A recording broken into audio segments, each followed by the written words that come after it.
사도행전 18장 9절부터 17절까지 말씀 교독하겠습니다. 밤에 주께서 환상 가운데 바울에게 말씀하시되 두려워하지 말며 침묵하지 말고 말하라. 내가 너와 함께 있음에 어떤 사람도 너를 대적하여 해롭게 할 자가 없을 것이니 이는 이 성중에 내 백성이 많음이라 하시더라. 1년 6개월을 머물며 그들 가운데서 하나님의 말씀을 가르치니라. 갈리오가 아가야 총독되었을 때 유대인이 일제 일어나 바울을 대적하여 법정으로 데리고 가서 말하되 이 사람이 율법을 어기면서 하나님을 경외하라고 사람들을 권한다 하거늘 바울이 입을 열고자 할 때 갈리오가 유대인들에게 이르되 너희 유대인들아 만일 이것이 무슨 부정한 일이나 불량한 행동이었으면 내가 너희 말을 들어주는 것이 옳거니와 만일 문제가 언어와 명칭과 너희 법에 관한 것이면 너희가 스스로 처리하라. 나는 이러한 일에 재판장 되기를 원하지 아니하노라 하고 그들을 법정에서 쫓아내니. 같이 읽겠습니다. 모든 사람이 회당장 소스데네를 잡아 법정 앞에서 때리되 갈리오가 이 일을 상관하지 아니하니라. 아멘. 오늘 이 말씀을 가지고 힘을 주시는 이유라는 제목으로 함께 말씀을 나누겠습니다. 지난 시간에 이어 우리는 계속해서 바울의 고린도에서의 사역을 살펴보고 있습니다. 바울이 고린도에서 복음의 거점으로 삼았던 회당의 유대인들이 끝내 바울을 배반했지만 바울은 그들처럼 악랄한 수법으로 그들과 맞서려 하지 않았습니다. 마침 로마인이었던 디도 유스도가 유대인 회당에서 배척당한 바울을 자기 집으로 맞아들였고 바울은 회당 바로 옆에 위치해 있던 디도 유스도의 집을 새로운 모임 장소로 사용하게 되었습니다. 그 결과 이방인인 디도 유스도의 집이 고린도에서 주님을 위한 첫 번째 교회가 되었습니다. 디도 유스도의 집이 교회가 되었기에 다른 회당의 회당장이었던 유대인이었던 그리스보가 그 집을 자유롭게 드나들며 바울의 설교를 듣게 되었고 그러다가 온 가족과 더불어 주님을 영접하게 되었습니다. 그리고 바울이 전하는 복음을 듣고 주님을 믿어서 침례를 받고 교인이 되는 고린도의 이방인들이 계속해서 이어지게 되었습니다. 그리고 오늘 본문 9절이 그 이후에 있었던 일을 밝혀주고 있습니다. 9절 말씀, 밤에 주께서 환상 가운데 바울에게 말씀하시되 두려워하지 말며 침묵하지 말고 말하라 라고 말씀하고 있습니다. 어느 날 밤 주님께서 환상 가운데 바울에게 나타나 명령하십니다. 주님의 명령은 단 세 마디였습니다. 헬라어 원문의 순서에 따르면 두려워하지 말라, 계속 말하라, 침묵하지 말라라는 것이었습니다. 계속 말하라는 것은 복음을 계속 전하라라는 의미였습니다. 주님의 이 명령 선뜻 이해하기 힘듭니다. 왜냐하면 주님께서 바울에게 두려워하지 말라고 명령하신 것은 지금 바울이 두려워하고 있다라는 말이고 주님께서 계속 복음을 전하라고 명령하시는 것은 바울이 더 이상 이 고린도에서 복음을 전하지 않으려 한다라는 것이며 침묵하지 말라고 명령하신 것은 바울이 이미 어떤 이유에선가 입을 다물고 침묵하고 있음을 뜻하기 때문입니다. 과연 지금 고린도에서 어떤 일들이 벌어지고 있는 것일까요? 디도 유스도의 집을 예배당 삼아 복음을 전하는 바울을 통해 다른 회당의 회당장이었던 그리스보가 그의 온 가족과 함께 주님을 영접하였고 바울로부터 복음을 듣고 주님을 믿어 침례를 받는 고린도의 이방인들이 매일매일 이어지고 있었던 상황 아닙니까? 그렇다면 바울은 두려워하기는커녕 더욱 신이 나서 복음을 보다 소리 높여 외침이 마땅하지 않겠습니까? 그런데도 왜 주님께서는 그 바울에게 두려워하지 말라고 계속 복음을 전하라고 침묵하지 말라라고 명령하신 것일까요? 주님께서 바울을 잘못 보시고 잘못 이해하시고 잘못 명령을 내리신 것 혹시 아닐까요? 이때 바울을 둘러싸고 있던 상황을 조금 더 자세히 들여다보면 주님께서 바울에게 그렇게 명령하신 까닭을 우리는 알게 됩니다. 바울이 고린도에서 처음으로 복음을 전한 회당의 유대인들은 십자가의 예수님만 그리스도시다 증언하는 바울에게 심히 적대적이다가 끝내 바울을 조직적으로 괴롭히며 집요하게 배척해버렸습니다. 유대인들에게 배척당한 바울이 아예 고린도를 떠나버렸거나 고린도에서 계속 복음을 전했어도 그 결과가 미미했다면 아무 일도 없었을 것입니다. 그러나 유대인들에게 배척당한 바울이 로마인이었던 디도 유스도의 제안에 따라 바로 회당 바로 옆집에서 그의 집을 예배당 삼아 복음을 계속 전하자 다른 회당의 회당장이었던 유대인인 그리스보를 비롯하여서 주님을 믿어서 침례를 받는 이방인들이 계속해서 이어지게 되었죠. 그렇다면 바울을 집요하게 배척했던 유대인들이 자기들의 회당 바로 옆집에서 바울이 행하는 그 모든 일들을 가만히 보고 있었을까요? 뭐 예를 들면 오늘날로 예를 들면 우리 교회 성도님들 중에서 절반이 나가가지고 바로 옆에다가 예배당을 차리고 거기서 예배를 드리면 우리 교회 성도님들 마음이 편하겠습니까? 불편하죠. 그런 어떤 상황을 여러분이 염두에 두면 좋을 것 같습니다. 그런 상황에서 그동안 바울이 거쳐왔던 그 과정도 또 뒤돌아보면은 또 우리가 좀 이해할 수 있어요. 비시디아, 안디옥이나 데살로니가나 혹은 베레아의 유대인들처럼 고약한 고린도의 유대인들 역시 패거리를 이루어서 더욱 악랄한 수법으로 바울을 괴롭히며 아예 고린도에서 쫓아내려 하였다라는 사실은 어찌 보면 당연한 일이 아닐 수 없습니다. 그 증거가 12절 이하에 나오는데 유대인들은 자신들의 수법이 통하지 않자 마침내 바울을 고린도의 법정으로 끌고 가 바울을 법정에 결국에 세우고야 맙니다. 이 상황을 한번 여러분 바울의 입장이 돼서 그냥 멀찌감치 떨어져서 보는 입장이 아니라 바울의 입장에 대해서 한번 생각해 보길 원합니다. 나는 낮이면 디도 유스도의 집을 거점 삼아 복음을 전합니다.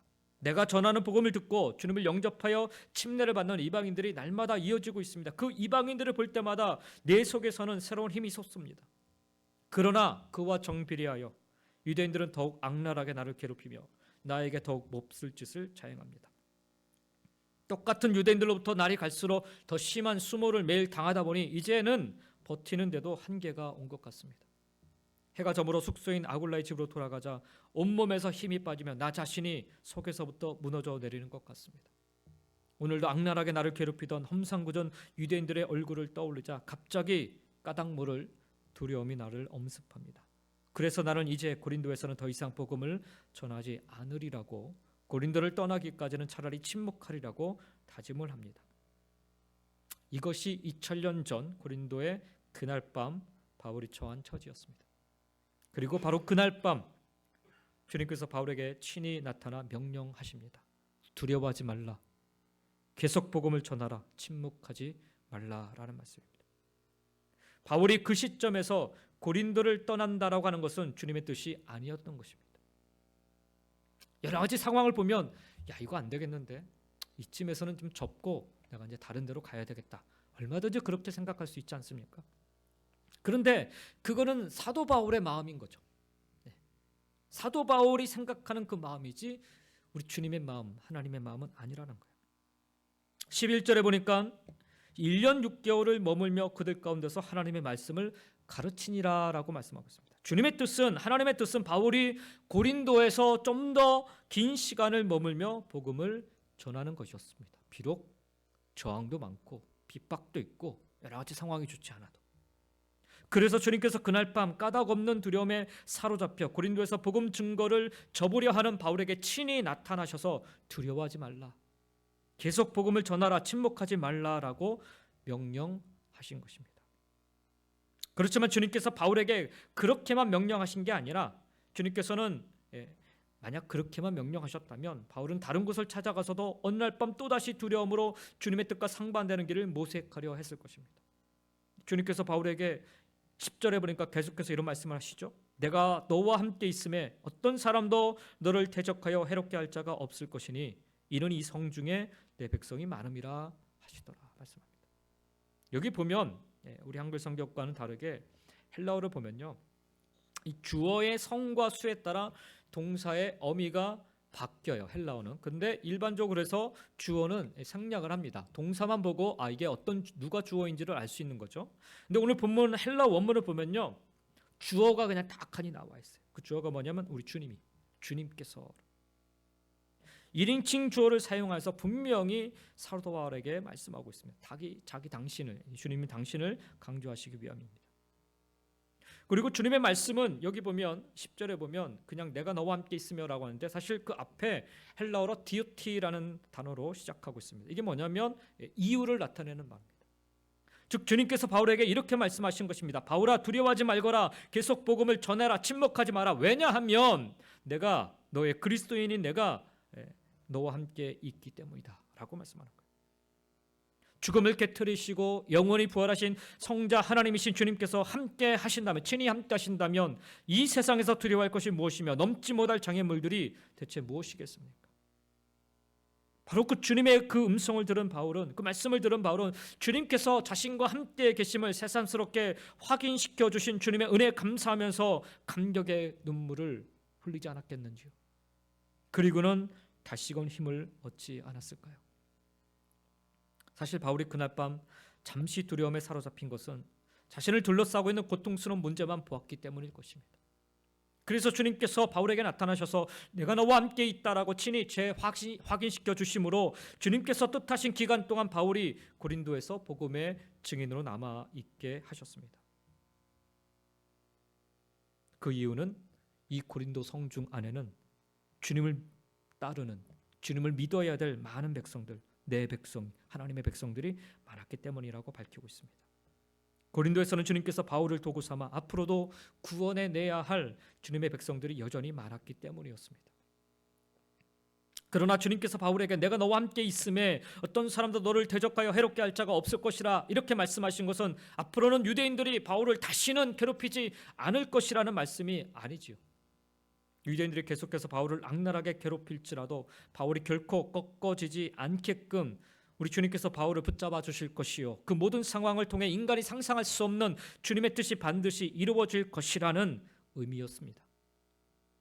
자신과 함께 하고 계시다라는 그 주님을 힘입어서 주님 말씀하심에 힘을 얻어서 바울은 유대인들의 그 지속적인 악랄한 괴롭힘 속에서도 주님께서 뜻하신 기간 동안에 1년 6개월 동안 고린도에서의 소임을 멋지게 완수하셨습니다. 그리고 바울은 후에 고린도 교인들에게 써보낸 편지인 고린도 후서에 이런 고백을 남깁니다. 고린도 후서 4장 8절부터 10절인데 제가 우리말 성경으로 봉독해드리겠습니다. 그러므로 우리는 사방으로 환난을 당해도 절망하지 않고 답답한 일을 당해도 낙심하지 않습니다. 핍박을 당해도 버림받지 않고 넘어뜨림을 당해도 망하지 않습니다. 우리는 항상 예수의 죽으심을 몸에 짊어지고 다닙니다. 이는 예수의 생명 또한 우리의 죽을 몸에 나타나게 하려는 것입니다 라고 고백을 합니다. 이 고백의 바탕은 바로 이 고린도에서 주님의 음성을 듣고 난 뒤의 일이었습니다. 어떤 상황이든 주님께서 자신과 함께 하고 계심을 그날 밤 고린도에서 재확인한 사도 바울이 이 고린도에서 1년 6개월을 버티면서 견디면서 살아왔던 그 고백을 드리고 있는 것입니다. 사방으로 환난을 당하였고 답답한 일을 당하였고 핍박을 당하였고 넘어뜨림을 당하였지만 그 1년의 6개월 동안에 사도 바울은 계속해서 주님의 말씀을 기억하며 두려워하지 말라, 침묵하지 말라, 계속해서 복음을 전하라는 그 말씀을 붙잡고 그는 견디고 이겨낼 수 있었던 것입니다. 열심히 일을 하는 중에 갑작스럽게 두려움이, 낙심이 찾아올 수 있습니다. 지금 내가 잘하고 있는 건가 하는 의문이 들 때 이쯤에서 포기하고 싶은 생각이 들기도 합니다. 저도 사역을 하면서 제가 사역을 하지 않을 때는 이런 고민을 하지 않았는데 사역을 하면서 이런 생각이 가끔씩 들어올 때가 있습니다. 그 생각에 사로잡히면 주변 환경의 시선을 빼앗기면 두려워하게 되고 멈춰서게 되고 침묵하게 됩니다. 아니 심지어는 그 자리를 떠나버리기도 합니다.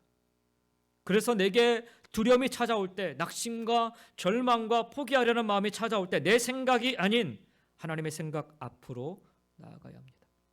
내 마음이 아닌 하나님의 마음 앞으로 들어가야 됩니다. 그분의 음성을, 그분의 생각을, 그분의 마음을 깨닫고 하나님이 원하시는 뜻을 발견할 수 있어야 합니다. 그러면 잃어버린 힘을 다시금 찾을 수 있습니다. 변함없이 하나님이 기뻐하시는 이 자리를 지키고 이 길을 걸어갈 수 있습니다. 기쁨으로 시작한 사역, 섬김, 수고와 헌신이었지만 내 마음 내 뜻대로 되지 않지 않습니까? 분명 실망하고 낙심하고 절망하는 순간들이 있고 그 순간들이 불시에 나를 찾아오기도 합니다. 엘리야도 그렇잖아요. 우리가 요즘 열왕기상을 말씀을 계속 보지만 엘리야도 그랬어요. 갈멜산에서의 그 놀랍고 멋진 승리를 했음에도 불구하고 이세벨의 엄포에 내가 너를 반드시 죽이겠다 그 말 한마디에, 실제로 뭘 하지도 않았어요. 죽이겠다 그 말 한마디에 엘리야는, 그 엄청난 승리를 거두었던 엘리야는 두려워서 로뎀나무 아래 숨어 죽기를 청하였던 것입니다. 그러다 엘리야가 다시금 힘을 얻어 당당히 아방 앞에 섰던 때가 언제였지요? 바로 하나님의 음성을 듣고 난 뒤였습니다. 우리도 오늘 사도 바울이 들었던 그 음성 들을 수 있기를 원합니다. 오늘 저와 여러분에게 주시는 음성인 줄 믿습니다. 두려워 마라. 잠잠하지 말고 말하여라. 내가 너와 함께 있으니 아무도 너를 해치지 못할 것이다. 이 도시에는 내 백성이 많다.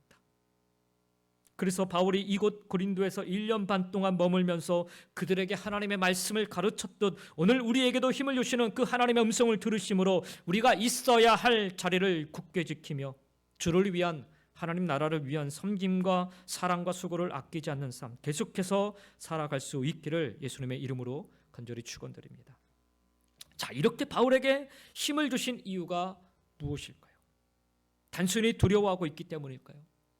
단순히 낙심해서 떠나려는 바울의 마음을 다잡기 위해서일까요? 만일 그렇다면 바울의 그 상황을 피할 수 있도록 하나님께서 얼마든지 인도해 주시면 될 일입니다. 피할 길을 주시고 만날 사람을 만나게 하시고 지금처럼 그렇게 왔던 것처럼. 그런데 오늘 본문에 보면 주님께서 바울에게 힘을 주시고 나니 뜻하지 않은 일들이 벌어집니다. 12절 말씀이죠. 갈리오가 아가야 총독되었을 때 유대인이 일제히 일어나 바울을 대적하여 법정으로 데리고 가서라고 말씀합니다. 힘을 주시고 나자 그래서 바울이 마음을 다잡고 이제 다시금 힘내어 고린도에서 복음 증거의 사역을 계속해서 감당하려 하자 무슨 일이 벌어져요? 사람들로 하여금, 유대인들로 하여금 바울을 사로잡아 법정에 세우는 일이 벌어지고 맙니다. 한마디로 견디기 어려운 더욱 힘든 일이 바울에게 찾아온 것입니다. 아니 그러려면 찾아와 말씀이나 하시지 말던가 기껏 두려워하지 마라, 잠잠하지 말고 말하여라 이렇게 말씀하여 놓고서는 그 결과가 법정에 끌려가서 억울한 재판을 받게 하시는 일이라니 답답하지 않겠습니까 여러분? 그런데 말씀을 잘 보시면 이때 바울이 아무런 저항이나 아무런 말도 하지 않습니다. 순순히 끌려가 그 재판장에 서는 것을 보게 됩니다. 사도 바울이 체념했기 때문일까요? 그렇지 않습니다. 뭔가 믿는 구석이 있기 때문이죠. 여기 12절에 보면 그때 아가야의 총독으로 있던 이가 갈리오라고 적고 있는데요. 고린도는 로마 제국의 행정구역상 아가야 지방에 속해 있었습니다. 그리고 마침 아가야의 총독이었던 갈리오가 고린도에 머물고 있었습니다. 델포이 신전의 비문에 의하면 갈리오 총독은 주후 51년부터 52년까지 아가야의 총독으로 재임하고 있었다라고 적혀 있습니다. 훗날 이 갈리오 총독은 네로 황제를 축출하기 위한 음모에 가담했다가 자기 동생과 함께 그 음모에 가담했다가 그 혐의를 받아서 네로 황제의 명령에 따라 자살로 생을 마감하게 됩니다. 근데 오늘 여기 본문에 갈리오가 나오는 이 시기는 그렇게 인생 마지막 죽음 앞에 있는 그런 시기가 아니라 그의 인생에서 권력의 정점에 있을 때입니다. 갈리오가 신임 총독으로 부임하자마자 유대인들이 일제히 일어나 바울을 대적하여 법정으로 데리고 간 사건이 오늘 우리 본문의 사건입니다. 우리말로 보면 일어나 대적하다라고 번역된 헬라어 동사 카텝 히스테미라는 단어는 쇄도하다, 공격하다라는 의미입니다. 유대인들이 일치단결하여서 기습적으로 바울을 잡아 법정으로 끌고 간 사건을 그 단어로 표현하고 있어요.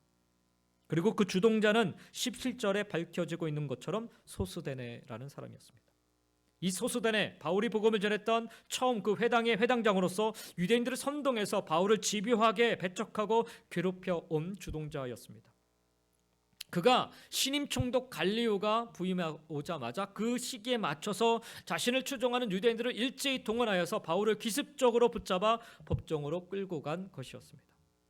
이유인즉 대개의 경우 갓 부임한 신임 총독은 현지 사정에 어두워서 쉽게 여론에 휘둘리기 때문이었습니다. 바울을 법정에 세우고 이렇게 고소합니다. 13절에 그러죠. 말하되 이 사람이 율법을 어기면서 하나님을 경외하라고 사람들을 권한다 하거늘 라고 하면서 고소합니다.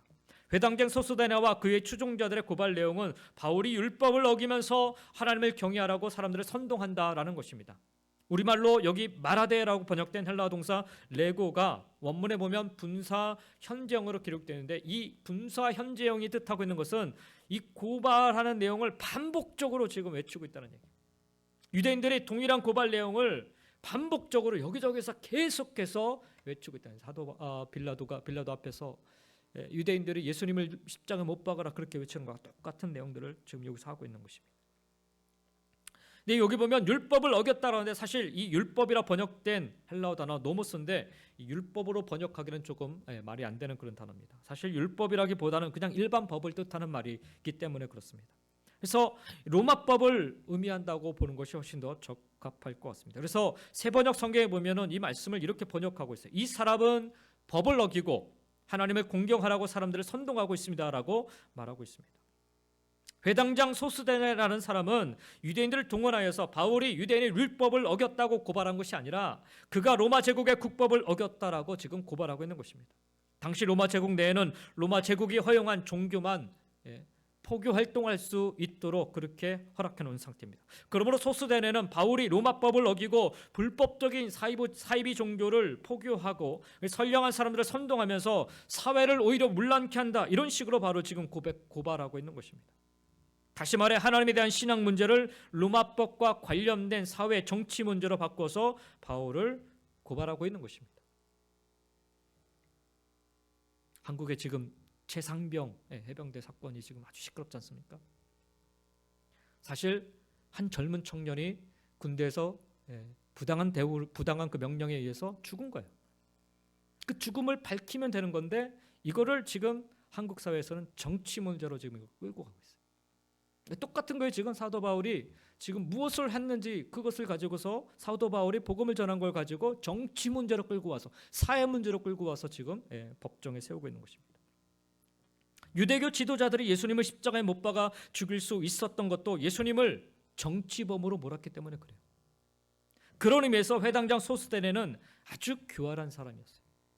그가 로마법과 관련된 사회 정치 문제로 바울을 고발한 것은 바울 개인을 완전히 매장시키는 것은 말할 것도 없고 바울이 전하는 복음과 그리스도교를 완전히 뿌리 뽑아 버리기 위함이었습니다. 근데 로마 제국의 중앙 정치가 출신이었던 이 갈리오 총독은 회당장 소스데네가 사람들을 동원하여 자기 마음대로 좌지우지할 수 있는 그런 대상이 아니었어요. 14절 말씀에 보면 바울이 입을 열고자 할 때 갈리오가 유대인들에게 이르되 너희 유대인들아, 만일 이것이 무슨 부정한 일이나 불량한 행동이었으면 내가 너희 말을 들어주는 것이 옳거니와 라고 얘기합니다. 소스데네와 유대인들의 그 고발에 바울이 자신을 변호하려 하자 갈리오는 바울의 자기 변호를 들을 필요도 없다는 듯이 바울을 제지하면서 유대인들에게 말을 하고 있는 것입니다. 즉 바울이 무슨 부정한 일이나 불량한 행동을 저질렀다면 너희들의 고발을 받아줌이 마땅할 것이다 라는 거예요. 바꿔 말하면 바울의 행동은 로마법과는 무관하므로 너희의 고발을 받아줄 수 없다라는 것입니다. 그리고는 갈리오는 이렇게 선언을 하죠. 15절에 만일 문제가 언어와 명칭과 너희 법에 관한 것이면 너희가 스스로 처리하라. 나는 이러한 일에 재판장 되기를 원하지 아니한다라고 얘기합니다. 갈리오 총독은 바울에 대한 유대인들의 그 고발을 그들의 언어와 명칭과 유대인의 율법에 관한 문제로 파악하고 있습니다. 정확하게 파악하고 있는 거예요. 우리말 언어라고 번역된 헬라어는 하나님의 말씀을 뜻하는 로고스라는 단어입니다. 이를테면 갈리오 총독은 예수님께서 구약 성경에 예언한 구원자, 즉 그리스도시라는 바울의 전도 행위를 구약 해석의 문제, 예수를 그리스도라 부를 수 있느냐, 이 명칭의 문제, 그리고 유대인의 법인 율법 적용의 문제로 파악하고 있었던 것입니다. 바울의 문제가 로마법과 관련된 사회 정치 문제가 아니라 유대인들 내부의 종교적인 문제임을 정확하게 인식하고 있었던 것입니다. 그러므로 자신은 관여하지 않겠다라고 하면서 유대인들의 고발을 아예 각하시켜 버렸습니다. 소스데네는 바울을 로마법으로 올가매려 했지만 갈리오 총독은 그것은 유대인 율법의 문제일 뿐이라고 그냥 이런 지하에 그냥 거절해버린 거예요. 그리고는 그들을 법정에서 쫓아냅니다.